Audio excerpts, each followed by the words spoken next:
मेरे प्रिय विद्यार्थियों, सुप्रभात। आज भूगोल के लेक्चर में आपको पढ़ाया जाएगा मानव भूगोल के बारे में। मानव भूगोल आपका पहला पेपर है और इसका जो पहला चैप्टर है उस चैप्टर का नाम है मानव भूगोल की प्रकृति और विषय क्षेत्र, the human and scope of human geography. इसमें जो पहला टॉपिक है उस टॉपिक का नाम है मानव भूगोल के आधारभूत तथ्य। कहने का तात्पर्य ये है कि मानव भूगोल के मुख्य तथ्य कौन कौन से हैं उसके बारे में आज आपको जानना है। तो चलिए आइए, आपके स्क्रीन के सामने दिख रहा होगा कि कैसे मानव भूगोल के आधारभूत तथ्य को विभिन्न भागों में बांटा गया है। मानव भूगोल के आधारभूत तथ्य को मुख्य रूप से 3 भागों में बांटा गया है। जो पहला भाग है वो है आपका भूमि का उत्पादन और प्रयोग। इसका मतलब यह है कि हमारी पृथ्वी है और पृथ्वी पर 3 हिस्सा जो है जल है और 1 हिस्सा थल है, और उस थल का प्रयोग, उस भूमि का प्रयोग कैसे करना है हमको, या हम कैसे कर रहे हैं, उसके बारे में हमको सिखाया गया है। यहाँ लिखा हुआ है साफ साफ, भूमि का अनुत्पादक प्रयोग। तो प्रयोग में देखिए, पहला प्रयोग या फिर कह लीजिए कि जो मुख्य रूप से प्रयोग है वो मकान बनाने में और मार्ग बनाने में। मकान रहने के लिए जरूरी है और मार्ग जो है बहुत ढेर सारी सेवाओं को आदान प्रदान करने के लिए, इसके अलावा अन्य और कार्यों के लिए प्रयोग में लाया जाता है। इसके बाद जो दूसरा है वो क्या है, मानव भूगोल के आधारभूत तथ्य का जो दूसरा टॉपिक है वो है वनस्पति एवं पशुओं पर विजय। इसमें क्या है, वनस्पति एवं पशुओं पर विजय। इसमें क्या है, वनस्पति, और दूसरा क्या है, पशु जीवन। इसके बाद जो तीसरा है वो है हानिकारक अर्थतंत्र।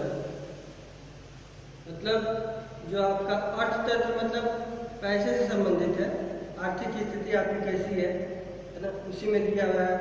अनियंत्रित विदोहन, मतलब अगर आप बहुत ज़्यादा किसी चीज़ का बहुत ज़्यादा उपयोग कर रहे हैं या किसी चीज़ का बहुत ज़्यादा मिसयूज कर रहे हैं तो उसका प्रभाव हमारी प्रकृति पे पड़ेगा। जैसे अगर हम बहुत ज़्यादा फॉसिल फ्यूल बोलते हैं, फॉसिल फ्यूल मतलब जो ऐसे ऊर्जा के स्रोत जो बिना मतलब जिनको रिसाइकिल नहीं किया जा सकता है, जिनको पुनः प्राप्त नहीं किया जा सकता है। जैसे जितने भी ईंधन है, liquid petroleum gas, LPG gas है, पेट्रोल है, डीजल है, तो ये सारी चीज़ें अगर एक बार यूज हो जाए इनका तो उन्हें पुनः प्राप्त नहीं किया जा सकता है। तो ऐसी चीज़ों का अगर हम बहुत ज़्यादा उपयोग करेंगे, हद से ज़्यादा उपयोग करेंगे, तो ये चीज़ें धीरे धीरे कहीं ना कहीं जाके समाप्त हो जाएंगी। जैसे सऊदी अरेबियन में इस समय तो लॉकडाउन चल रहा है, तो थोड़ा सा दिक्कत है। लॉकडाउन होने की वजह से सारा कार्यभार जो है देखना बड़ा मुश्किल रहता है। तो उसमें आप देख सकते हैं यहाँ पे, है ना, ये लिखा हुआ अनियंत्रित विदोहन। मतलब ये है कि लॉकडाउन चलने की वजह से जितनी भी गाड़ियाँ हैं, जितने प्लेन हैं, वो सारे रुक गए, जिसकी वजह से तेल का जो उत्पादन है वो बढ़ गया है। तो वो तो मान लीजिए एक आपातकालीन स्थिति है, तो वहाँ पे सही है, लेकिन अगर नॉर्मल रूप से चला जाए तो आपको मिलेगा कि कहीं ना कहीं तेल की खपत हम बहुत ज़्यादा कर रहे हैं और हमारी जो आगे आने वाली पीढ़ियाँ हैं उसके लिए ये बहुत ज़्यादा नुकसानदेह है। क्यों? क्योंकि इनको पुनः प्राप्त नहीं किया जा सकता है। जल है उसे कुछ हद तक पुनः प्राप्त किया जा सकता है, क्योंकि जल का हम प्रयोग करते हैं तो वो पहले तो शुद्ध जल हम धरती से निकालते हैं, उसे पुनः प्रयोग में लाते हैं। प्रयोग में लाने के बाद उसमें से जल का कुछ हिस्सा नीचे गिर जाता है, जमीन के अंदर चला जाता है, और कुछ हिस्सा जो है वाष्पित होकर ऊपर चला जाता है।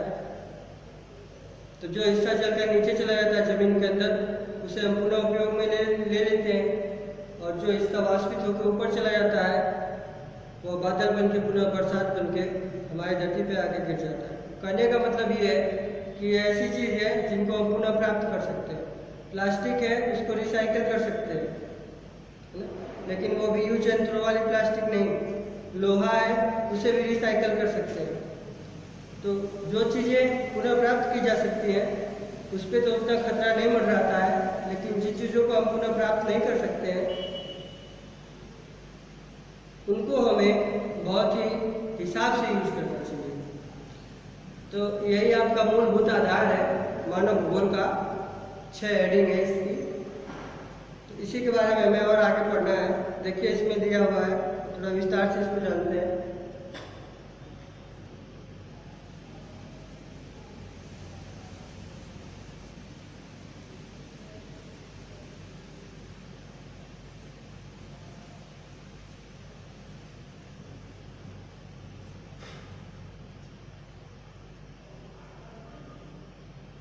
देखिए इसमें दिया हुआ है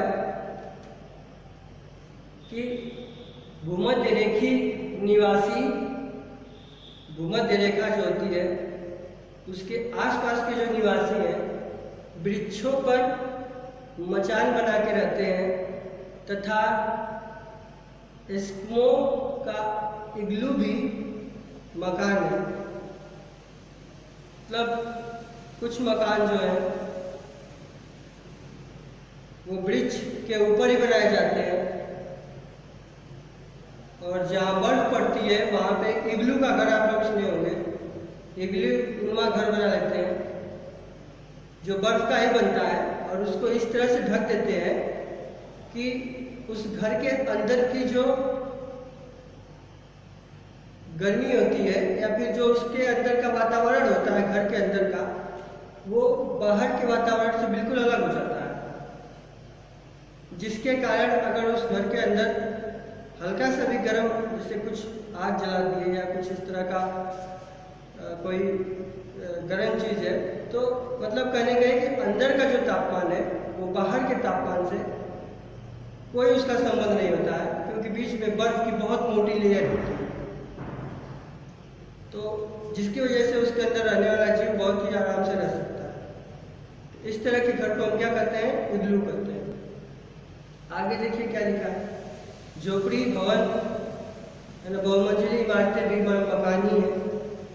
पहले क्या था, इससे पहले वाले वीडियो में भी आपको दिखाए थे कि मानव का विकास कैसे धीरे धीरे हुआ, और मानव जो है पहले झोपड़ी में रहता था, और इसके बाद धीरे धीरे वो कहाँ आने लगा, धीरे धीरे वह झोपड़ी छोड़ करके मिट्टी का घर, फिर मिट्टी के घर के बाद से बड़े बड़े मकान, और अब तो मकान के ऊपर मकान और बहुमंजिली इमारतें बनने लगी हैं। 100 मंजिल 200 मंजिला की इमारतें बनने लगी हैं। तो इस तरह से मनुष्य जैसे जैसे आगे बढ़ता गया वैसे वैसे अपने आप को वो क्या करता गया, अपडेट करता चला गया। अब दूसरा पैराग्राफ देखिए, इसमें क्या लिखा हुआ है। लिखा हुआ है, इसके अतिरिक्त मकान सामाजिक वातावरण भी, इसके अतिरिक्त मकान सामाजिक वातावरण का भी अंग होता है। मतलब कहने का ये है कि जो मकान है वो किसी का भी मकान हो, जैसे मकान है तो मनुष्य का ही होगा, उसके बाद और भी जीव है उनका भी अपना घर होता है। आगे देखिए इसमें क्या लिखा हुआ है, मनुष्य की सामाजिक उन्नति उसके रहन सहन के साथ उसके मकान में भी परिलक्षित होती है। गरीब देशों के निवासी छोटे और तंग और कच्चे मकानों में रहते हैं। मतलब कहने का ये है तात्पर्य कि जैसे आपका जो मकान है वो क्या है, सामाजिक वातावरण का एक हिस्सा है। क्योंकि आप जब भी मकान, चूंकि आप रह रहे हैं पृथ्वी पे हैं, तो आप जब भी मकान बनाएंगे तो पृथ्वी पे ही बनाएंगे। और पृथ्वी के अंदर अगर आप मकान बनाते हैं तो कहीं ना कहीं वो सामाजिक वातावरण का क्या है, एक हिस्सा है। अब जो धनी देश है वहाँ पे जो मकान बनेंगे वो उस हिसाब से बनेंगे, और जो गरीब देश है वहाँ पे जो मकान बनेंगे वो हो सकता है कच्चे बने, मड़ई बने, उतना अच्छा ना बन सके, उतनी अच्छी फैसिलिटी ना हो, लाइट की व्यवस्था ना हो, छत ना हो। तो ये ढेर सारी चीज़ें हैं मकान से रिलेटेड। इसके बाद आता है आपका मार्ग।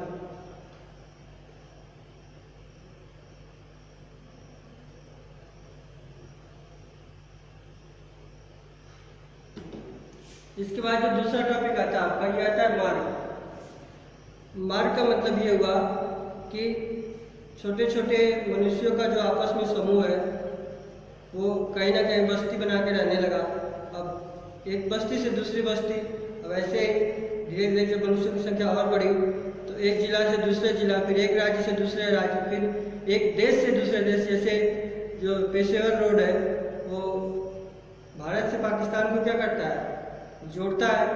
तो इस तरह से नेशनल हाईवे बनाए गए, इंटरनेशनल हाईवे बनाए गए, स्टेट्स हाईवे बनाए गए, जिससे क्या हो, आप आसानी से एक जगह से दूसरी जगह पहुंच सके।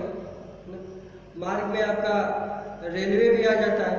रेल की पटरियां जो बिछाई गई हैं बहुत पहले से इस पे कार्यक्रम चल रहा है, तभी आज आपका इतना बड़ा जो रेलवे विभाग है इसके अंदर आप बड़े आसानी से सफ़र करते हैं, और लगभग इसका जाल पूरे भारत में फैल चुका है।